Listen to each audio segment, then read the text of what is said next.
This is the house I was born in. That's where I grew up. That's where I was born. And I used to play here with my cousin. That's my uncle's house. My grandfather was buried here. Until 2011, Sudan was Africa's largest country. For 21 years, a civil war raged between northern and southern Sudan. Nearly 2 million people died. 4 million were displaced. During fierce government attacks in 1985, amid gunfire and bomb blasts, 17,000 southern Sudanese boys fled into the bush.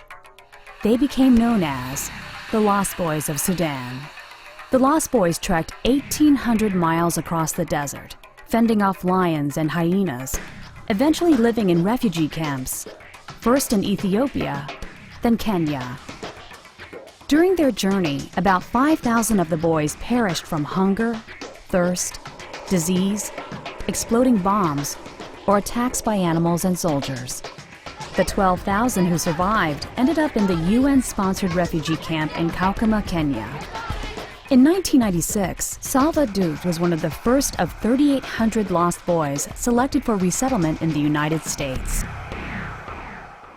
When I came here, I was sponsored by Episcopal Church. This is how I get here. And when I came here, I didn't know anything. Salva became an American citizen. After 15 years in the U.S., he returned to once again make his home in South Sudan and travels to the U.S. annually. Salva achieved a 2-year associate's degree and is continuing his education.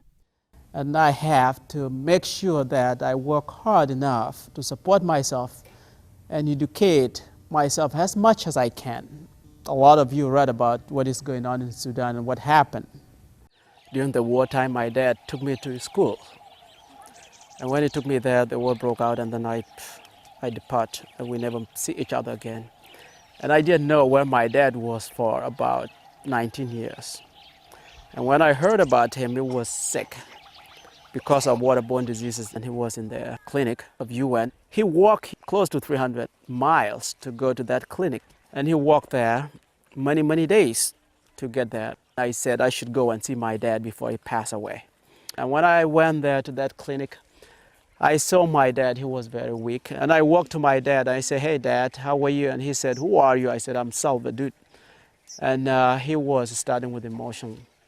And he sprayed the water on my body and said that it's a sign of the world coming back. He felt like I was dead and now I'm coming out from the tomb. The doctor told him that he needs to start drinking clean water. If not, he might get sick again and get some waterborne diseases again and he might die. When I went back to US, I said I should do something to help my dad and other people who are in the same situation as well.